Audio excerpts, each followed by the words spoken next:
Hello student, प्यारे छात्रों, आज हम कक्षा 11वीं की गणित की कक्षा में प्रश्नावली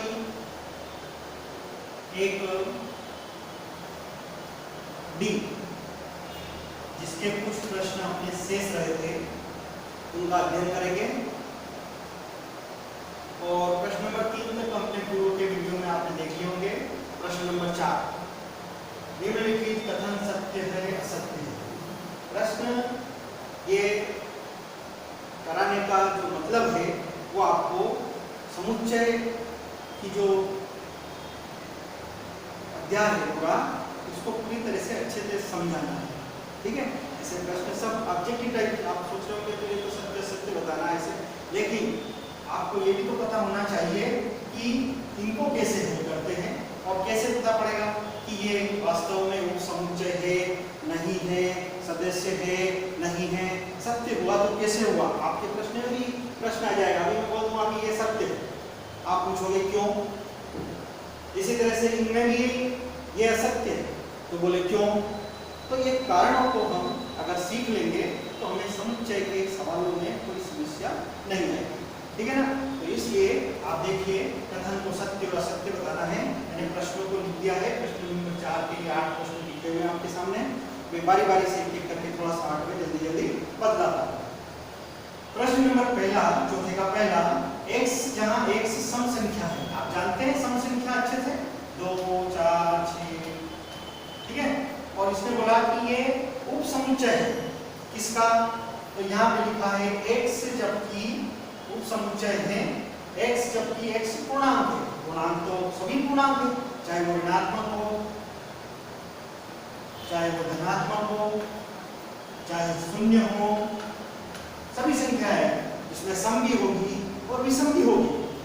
तब हम कह सकते हैं, क्योंकि हम इस समुच्चय में से ये वाला समुच्चय बना सकते हैं। इसमें से 2 4 6 जो हमें जरूरत है सम संख्या की वो ले सकते हैं। इसलिए कहेंगे कि यह जो पहला वाला है दूसरे वाले का उप समुच्चय है। ये कथन क्या हो जाएगा आपका, सत्य। ठीक है। दूसरा देखिए, दूसरा है x जहां x आदर्श विद्यालय की कक्षा 11वीं का छात्र है। आदर्श विद्यालय है, कक्षा 11वीं का छात्र है, और ये क्या बोल रहा है कि इसका उप समुच्चय नहीं है। x जहां x आदर्श विद्यालय का छात्र है। अब आदर्श विद्यालय का छात्र होगा तो कक्षा 11वीं में पढ़ता भी होगा, या यूं कहें आदर्श विद्यालय की कक्षा 11वीं में छात्र पढ़ता है। कौन से विद्यालय में, आदर्श में, तो आदर्श विद्यालय का छात्र भी होगा। तो यहाँ कह रहा है कि नहीं होगा, जबकि हमारा कथन सत्य ये हो रहा है कि छात्र जब 11वीं में पढ़ रहा है, आदर्श विद्यालय में पढ़ रहा है, तो वो आदर्श विद्यालय का छात्र होता है। तो ये कथन क्या हो जाएगा आपका, असत्य। ठीक है। तीसरा है a, एक समुच्चय है जिसका एक सदस्य a है और a b c एक 3 सदस्यों वाला एक अन्य समुच्चय है जिसमें a है।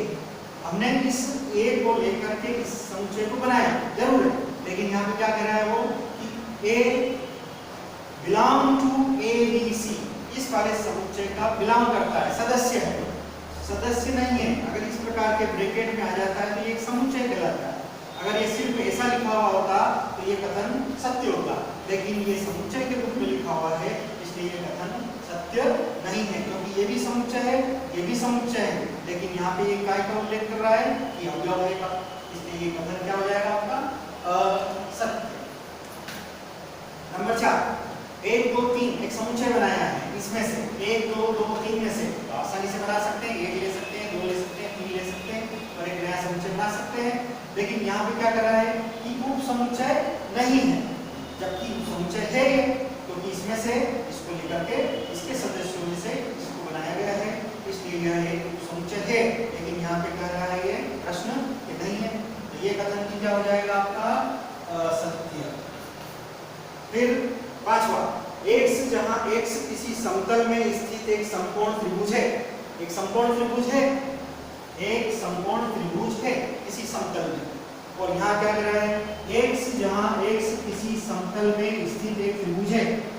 त्रिभुज है, त्रिभुज कोई सा भी हो सकता है, समबाहु भी है, समकोण भी है, लेकिन नाम नहीं लिखा है, ठीक है। और अधिक कोण भी हो सकता है, कुछ भी हो सकता है, समकोण भी हो सकता है। तो ये कथन क्या है हमारा सत्य, यानी कि ये वाला समुच्चय इस समुच्चय का एक उप समुच्चय है, क्योंकि समकोण उसमें से लेकर के एक समुच्चय बनाया जा सकता है। तो ये कथन क्या हो जाएगा आपका सत्य, ठीक है। अब आते हैं छठे, ये छठा यहाँ पर ए बी, सेम इसी प्रकार जैसे ये बनाया ए बी एक समुच्चय है, बनाया गया है इसमें से ए बी बी ए, ठीक है। तो ए भी ले लिया है, बी भी ले लिया, एक समुच्चय बनाया है। तो ए बी एक उप समुच्चय है इसका, यानी ये वाला इसका उप समुच्चय है, सत्य है, ये सत्य है।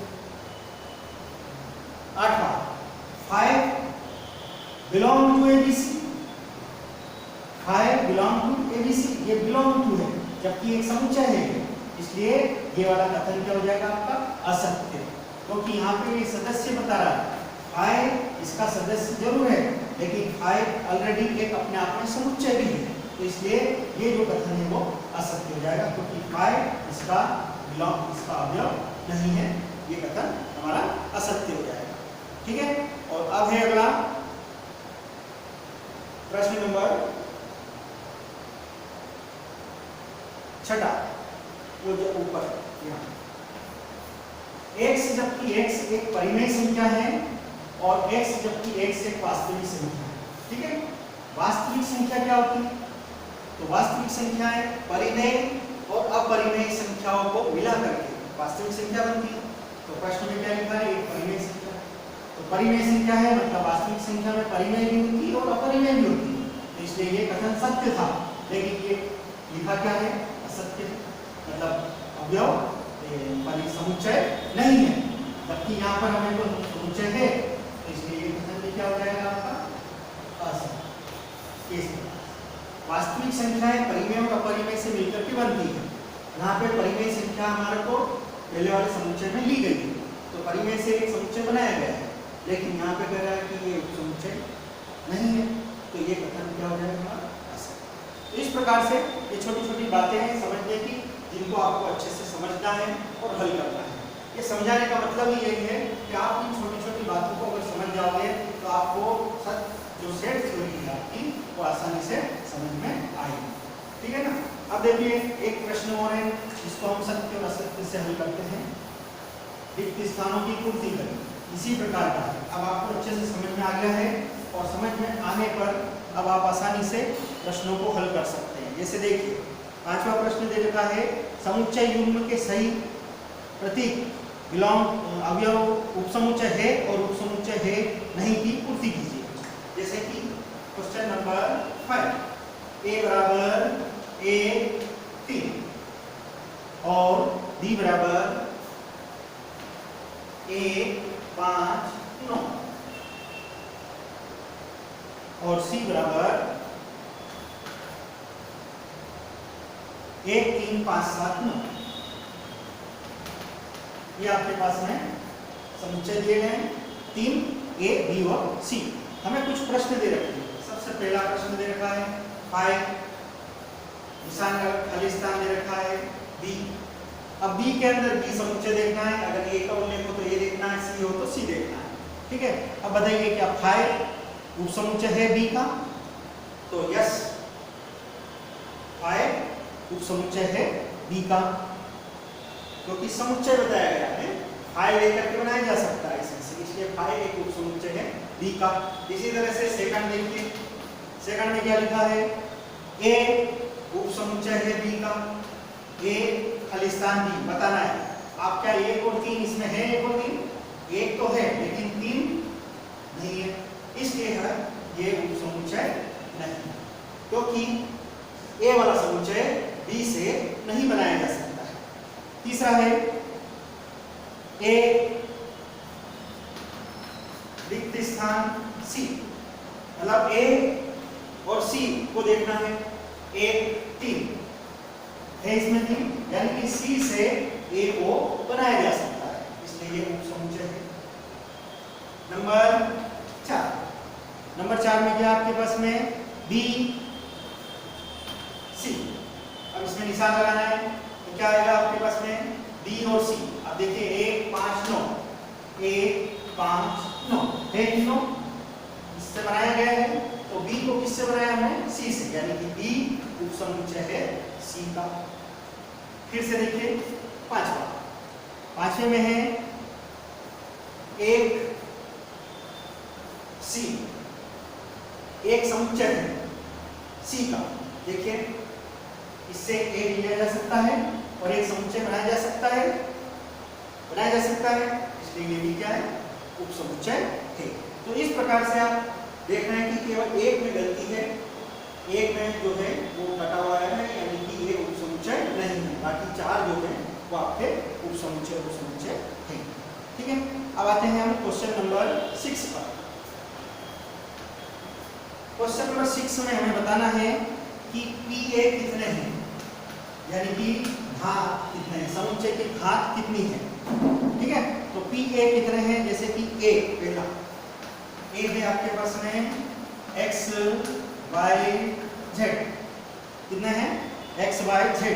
तो आप आसानी से पता लगा सकते हैं, हमें पता है, हमने नियम बताया था कि 2 की घात 3 करोगे तो 2 × 2 × 2 तो कितने हो जाएंगे 8।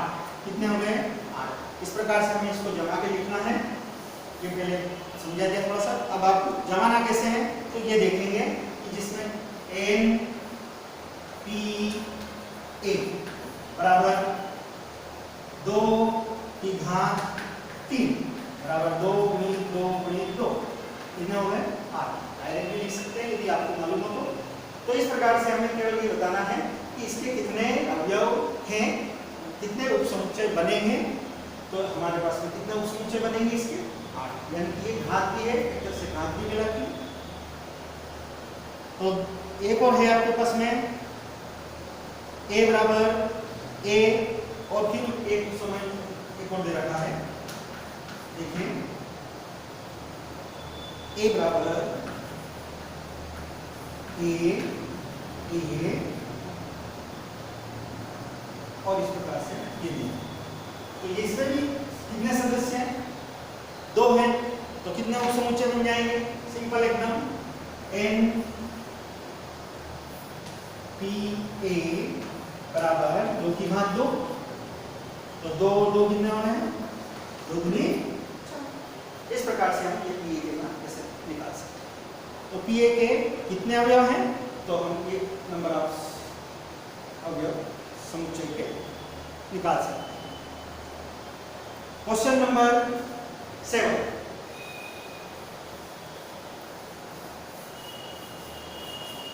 क्वेश्चन नंबर 7 में आप देखेंगे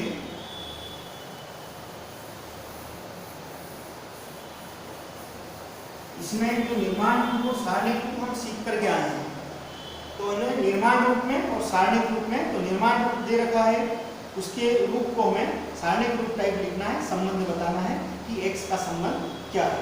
जैसे पहला क्वेश्चन नंबर 7 का पहला x,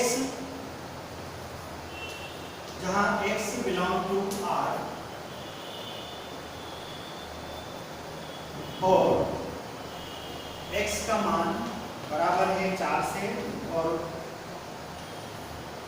7 बराबर है 7 के। इस प्रकार से इसको आंसर लिखना है। कैसे लिखेंगे हम, जैसे कि आपने समुच्चय को मान लीजिए कि x बिलोंग टू, x किससे बिलोंग कर रहा है, x बिलोंग, x का मान 4 के बराबर है और 7 के बराबर है, तो क्या आ जाएगा आपका 4 5 6 और 7। ये x बिलोंग टू 4 5 6 7, ये सारणिक रूप टाइप लिखना है, लेकिन इसको इस रूप में बताना है। फिर से एक और है,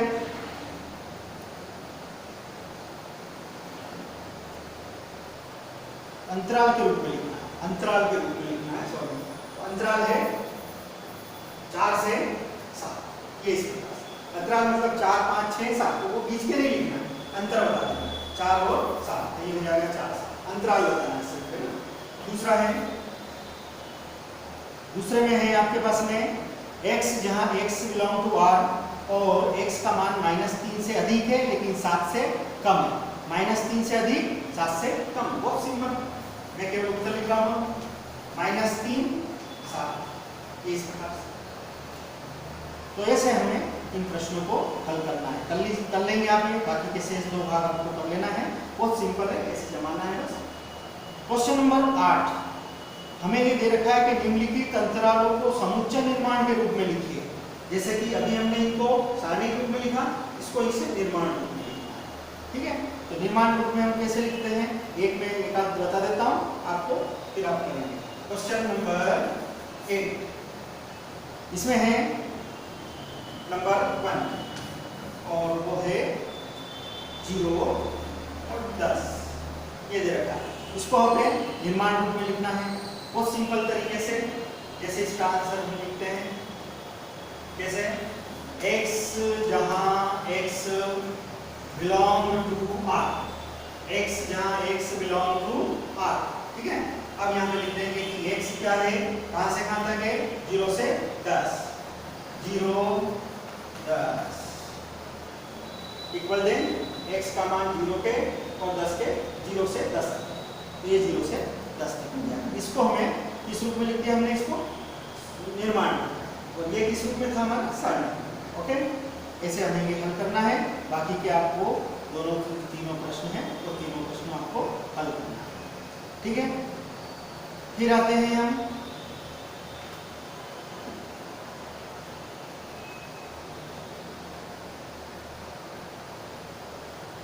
प्रश्न नंबर 9 पर।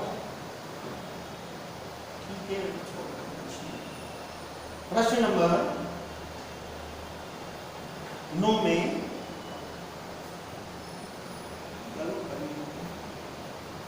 दिखाइए कि n, क्वेश्चन नंबर 9,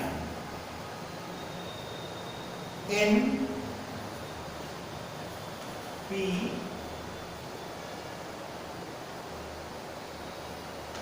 p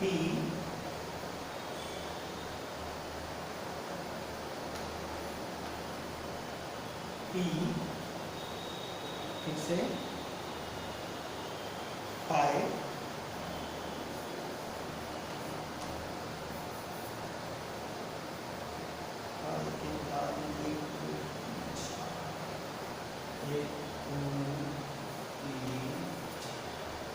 इस प्रकार से।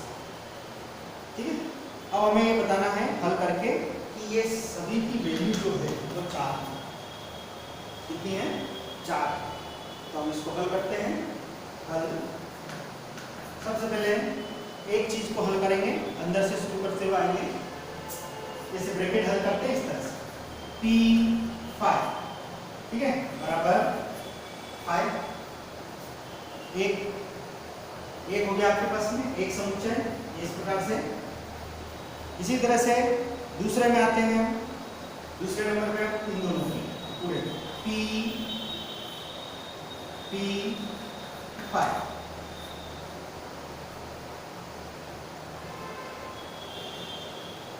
दूसरा हो गया। अब इसमें देखिए P5 इसके बराबर है 5, तो यहाँ पर और P हमारे पास में आ जाएगा, तो ये हो जाएगा 5 और एक 5 हो जाएगा, ये P5 हमारा, और ये 5 P5, तो ये P। अब कितने होगा आपके पास में सदस्य, 2 सदस्य है ना, ये एक ही ब्रैकेट। चलो फिर दूसरे में, तीसरे में आते हैं हम, ये 3 हो गए, P